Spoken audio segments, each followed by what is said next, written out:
कि शायद कभी बात होती नहीं थी, चारों तरफ खुशहाली थी, लोगों में भाईचारा था, लेकिन नफरतों को ये नहीं गंवारा था।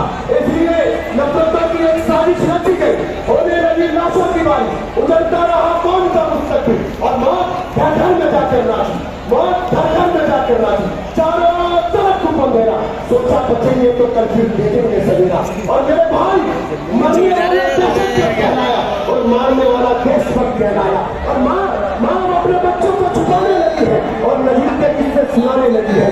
बेटा अपने बाप से कहता है कि अब्बा घर में गोश्त मत लाना, अब्बा अब घर में गोश्त मत लाना, कहीं तुम्हें भी न मार दे अखलाक की तरह ये जमाना। बेटी अपने बाप से कहती है कि अब्बा घर से दूर मत जाना, अब्बा अब घर से दूर मत जाना, कहीं तुम्हें भी अखलाक की तरह मारने दे ये जमाना। और मेरे भाई बीवी अपने शोर से कहती है कि घर से दूर मत जाना, कहीं निराश की तरह तुम्हें भी न मार दे ये जमाना।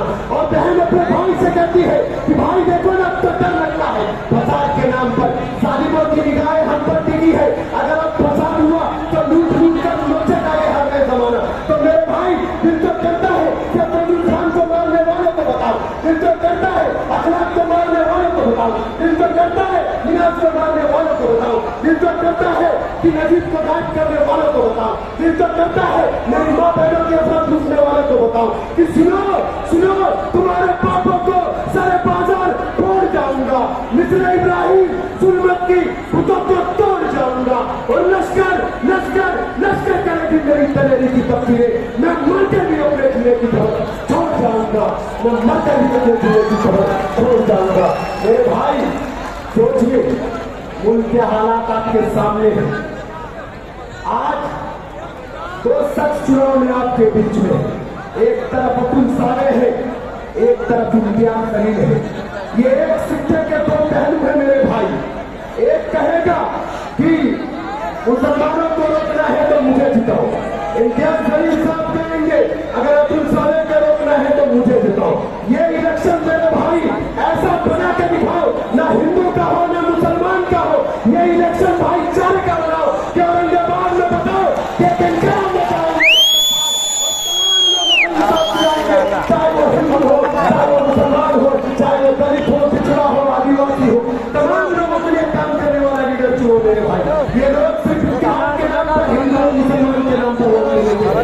अगर ये वोट ले भी लेते हैं मेरे भाई, ना ये हिंदू का काम करते, ना ये मुसलमान का काम करते। जब आप इनसे सवाल करोगे कि भाई काम कहाँ है, स्कूल कहाँ है, अस्पताल कहाँ है, साफ पानी कहाँ है, तो एक कहेगा तुमने तो मुसलमानों को रोकने के लिए वोट किया था, और दूसरा कहेगा कि तुमने तो हिंदू को रोकने के लिए वोट किया था। तो मेरे भाई ये 5 साल आपके छिड़ जाते हैं, आपके वोट का अधिकार ही आपकी ताकत है। जब आप इस ताकत को समझ जाओगे तो आपको यकीन होगा कि वोट की कितनी बड़ी अहमियत होती है मेरे भाई। आज हम आपके साथ मेरे बीच में बैठे, मैं इनका शुक्रिया अदा करता हूँ कि तमाम लोग, तमाम साजिशें डॉक्टर साहब के खिलाफ चल रही थी और तमाम लोग ये सोच रहे थे कि डॉक्टर साहब की आवाज को दबा दिया जाएगा, इस बार डॉक्टर साहब आपके बीच में नहीं आएंगे। मैं शुक्रिया अदा करता हूँ अबू असमी साहब का, जिन्होंने समाजवादी का टिकट देकर डॉक्टर साहब की आवाज को बुलंद किया और फिर से आपके बीच में दिखाई देगा। मैं जरा सोचिए, आप लोग देख रहे हैं आखिर ऐसी क्या जरूरत पड़ गई।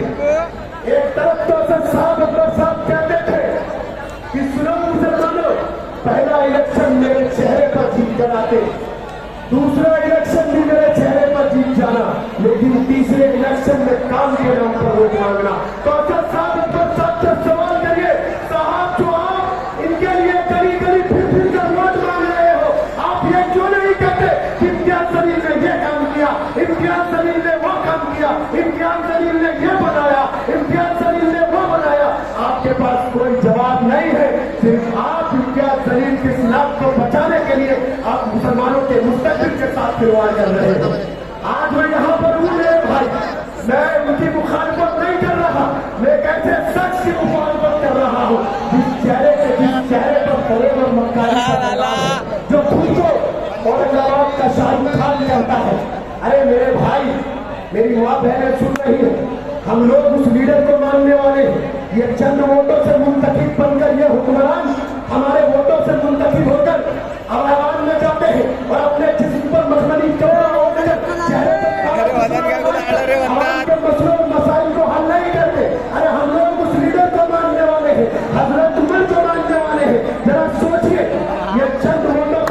उम्मती हुक्मरान खुद पर कितना गुमान करते हैं, इनके चेहरे पर कोई भी जरा सी मलामत नहीं दिखती कि आवाम के मसले और मसाइल को हल नहीं करते।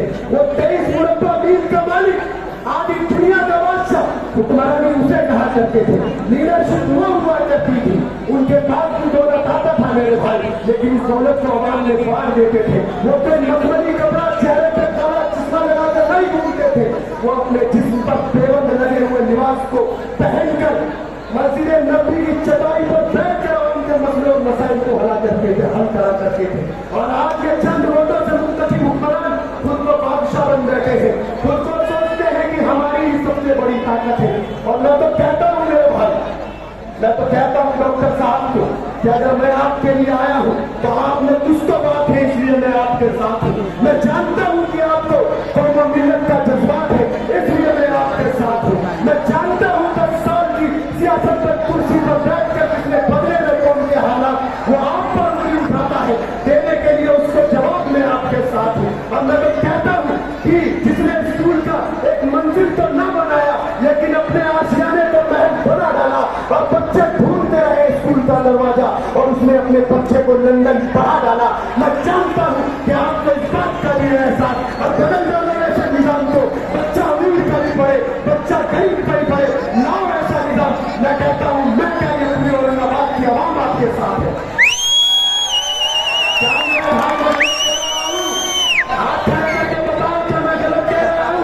मेरी बात है ऐसे लोगों को मत जिताओ मेरे भाई।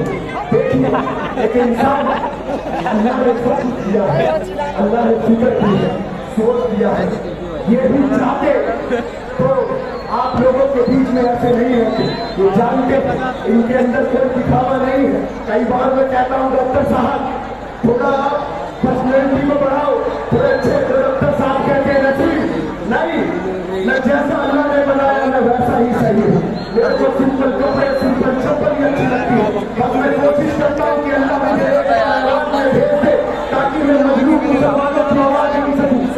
मेरे भाई आपके बीच में साथ ही है और डॉक्टर साहब भी है। मैं चंद बातों से अपनी बातों को खत्म करता जाता हूँ कि जरा सोचिए और मैं उन लोगों को यह जवाब देता हुआ निकल जाऊंगा कि सुनो सुनो आरएसएस वालों, सुनो बजरंग दल, हिंदू विश्व हिंदू परिषद वालों, जो हम मुसलमानों को अपना गुलाम और दुश्मन को अपने बाप की जागीर समझते हो। अगर मुसलमानों को गुलामी पसंद होती तो फलस्तीन का बच्चा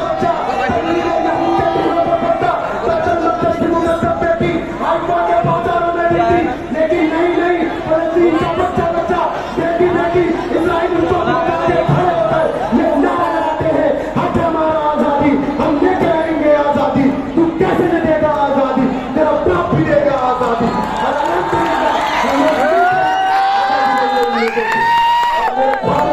मेरे ख्वाबों को लूटा है किसी ने, मैं सबकी खामोशी पर मुस्तहिल हूँ।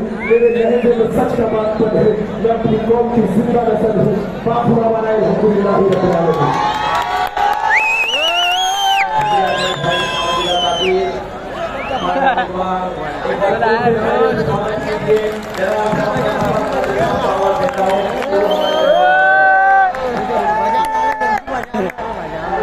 बड़े भाई राशिद अली साहब आ चुके हैं।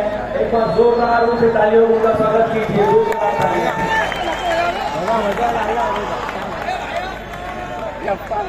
ऊपर से लोगों